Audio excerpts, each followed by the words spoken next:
देश की सबसे बड़ी अदालत ने पेगासस जासूसी कांड की जांच के आदेश दिए तो हिंदुस्तान के सियासत में सरगर्मियां बढ़ गईं। कांग्रेस तो मानो ताक में बैठी थी। राहुल गांधी सामने आए 3 सवालों के साथ। राहुल के ये 3 सवाल थे: पेगासस को किसने खरीदा? पेगासस का इस्तेमाल किसके खिलाफ किया गया?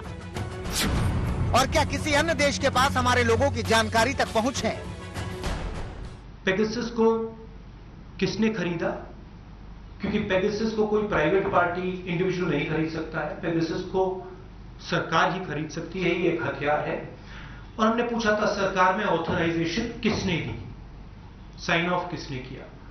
पेगासस किन किन लोगों पर डाला गया था, किन लोगों की टैपिंग की गई थी, किन के फोन्स इन्फेक्ट किए गए थे? क्योंकि एक लिस्ट है जिसमें चीफ जस्टिस का नाम है, सीईसी का नाम है, ऑपोजिशन के नेताओं का नाम है, बीजेपी के मंत्रियों का, एमपीज का नाम है, बहुत सारे एक्टिविस्ट का नाम है। तो हमने पूछा ये किन लोगों पर यूटिलाइज किया गया? क्या पेगासस का डेटा किसी और देश के पास भी था या सिर्फ हिंदुस्तान की सरकार के पास?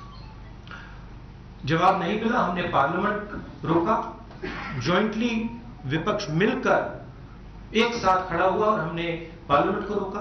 उस समय आपने भी कहा कि देखिए सरकार पार्लियामेंट चला रही है, कांग्रेस पार्टी और विपक्ष क्यों रोक रहे हैं पेगासस को?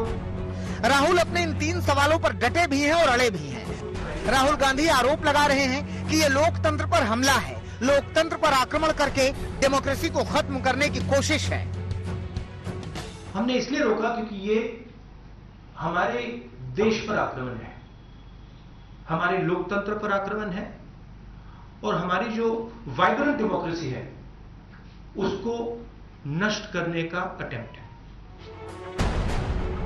वाम दल भी पूछ रहे हैं कि सरकार सीधे सवाल का सीधा जवाब दे कि पेगासस के जरिए सरकार ने जासूसी कराई कि नहीं। एक सुप्रीम कोर्ट ने जो टीम अनाउंस किया है वो अच्छी एक राइट डायरेक्शन में है, लेकिन हम चाहते थे कि सीधा सीधा सरकार जवाब दे कि भाई उसने इस्तेमाल किया पेगासस स्पाईवेयर को या नहीं।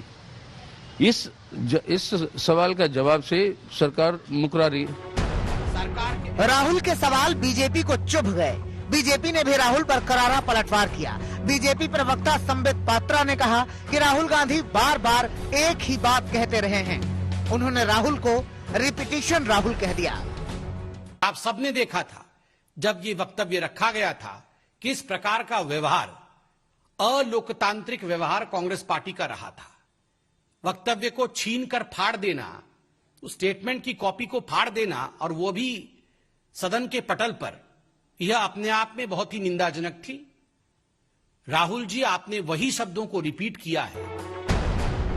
अब जासूसी कांड का जिन्न एक बार फिर निकल आया है, क्योंकि सुप्रीम कोर्ट ने करीब करीब सरकार को झटका देते हुए जासूसी कांड की जांच के लिए 3 सदस्यीय एक टीम के गठन का आदेश दे दिया है। कोर्ट ने विशेषज्ञों के पैनल से जल्द रिपोर्ट तैयार करने को कहा है और मामले की अगली सुनवाई 8 सप्ताह के बाद करने की बात कही है। आज तक ब्यूरो।